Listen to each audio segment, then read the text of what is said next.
Yeah. Talk about like when you see people and they go on at like say like, oh, what's this person doing like, in the wheelchair, give me a club night sort of thing. Like, do you feel, because you say you've been injured what, 20 years now? Yeah, 21 I think. Yeah, do you feel like there's been like a, that's quite like obviously quite a long time, do you think there's like been a perception shift in disability, or is it, do you reckon, more like your personal I self? don't know. I think there has certainly been a shift in the UK. You know, I think 2012 was a massive influencer on how people view disability sports, and people with disabilities in the media. You know, things like the last leg have had a big influence on that, and you know how well the Paralympics went and stuff.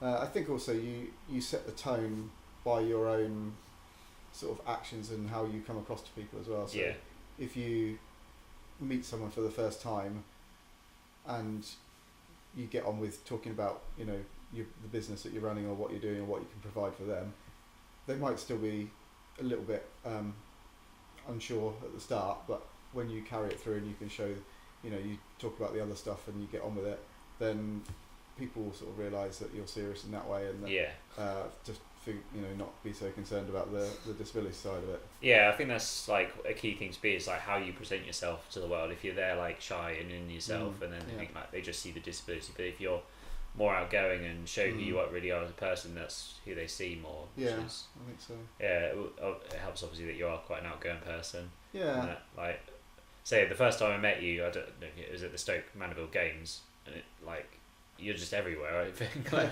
everybody says, "Oh yeah, I know Robbie's everywhere," sort of thing. So within like the spinal unit, everybody know, like spinal like area, everybody knows you because you're always at these events. Yeah, I mean, I used to do a lot more of that because I used to be involved in helping out with was I helping with the rugby or the racing? The racing, yeah. And then you were like, "Oh, these active hands as well." Yeah. That's how I found out about them. Actually. Yeah.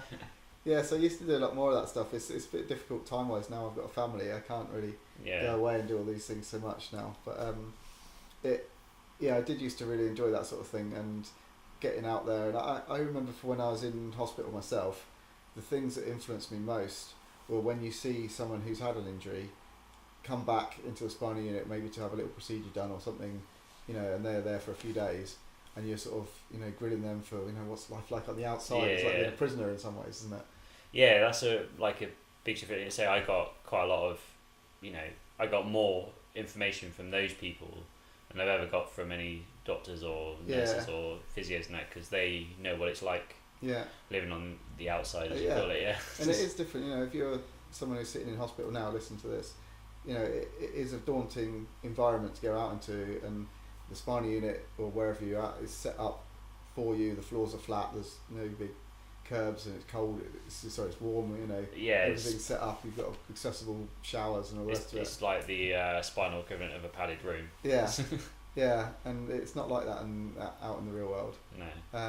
But there's ways you can overcome things, and there's ways you manage the things you can't overcome, and that it takes a while to get used to that, but it is quite, you know, there's always a transition period of sort of getting used to what's happened to you, and definitely with it in your head.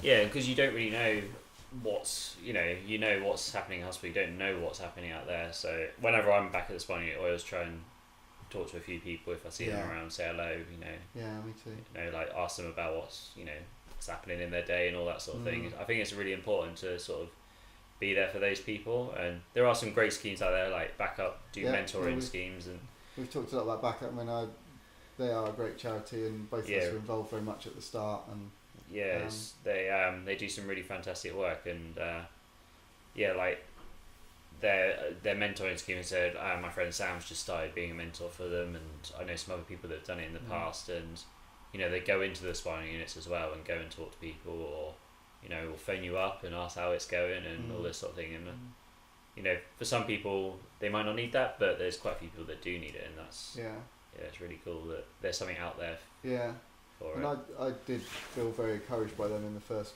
couple of years of coming out of hospital, and I did loads of the stuff, and you know, a lot of those courses do generate your confidence of being outside, and sort of they push your limits and show what you can do. And like you say, there's loads of people that we've spoken to and that we know, as well as ourselves, who have had a real change in attitude after going on a course like that or something similar. There are other courses. Yeah, because they do they do like the wheelchair skills one, which is quite good for like learning how to use your wheelchair out and about in the worst conditions that you might have. There's adventure holidays, skiing holidays, and all that, and just seeing like here's what you can do, and it's like because you don't really know what you can do until you sort of push yourself, and that's what they sort of basically do. They push you.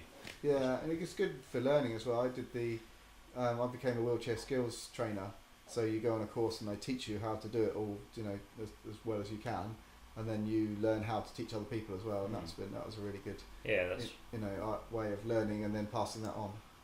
Yeah, I feel like I don't know specifically what it's like with other sort of injuries or disabilities or whatever, but the spinal sort of community as such I feel it's quite a good one. Like we seem to all want to help each other out. I mean, obviously there's some people that don't, but they're like the majority of people. I think because of the type of people that spinal injury generally affects, that generally because they've had an accident where they've been very outgoing and they've done something a little bit silly and they've had an accident. So because of that, it's all outgoing people that are all adventurous. I mean the predominant sort of demographic of spinal cord injury is kind of young males, isn't it? Mostly. And it's not necessarily the case completely, but I think that gives it a bit of a sort of a club as well, and also I think the spinal units, because you're in there for so long, they do generate a bit of a kind of atmosphere of definitely being together as a unit, and it's camaraderie in that. You're in the same room, you're in the same situation together. It's probably a bit like if you were, in a like a military compound together, and you're all doing the same thing, and you're all going through this tough time together, and it's sort of like you sort of bond and become, you learn about each other and everything, you know. And you are thrown together with some real randoms in there as well. Oh yeah, definitely. People, it's the only thing in common you've got is a spinal cord injury, but from all over the people you wouldn't come across in normal daily life. It's quite exactly. Yeah, it's a very big mix because it doesn't choose people, does it? No. Yeah,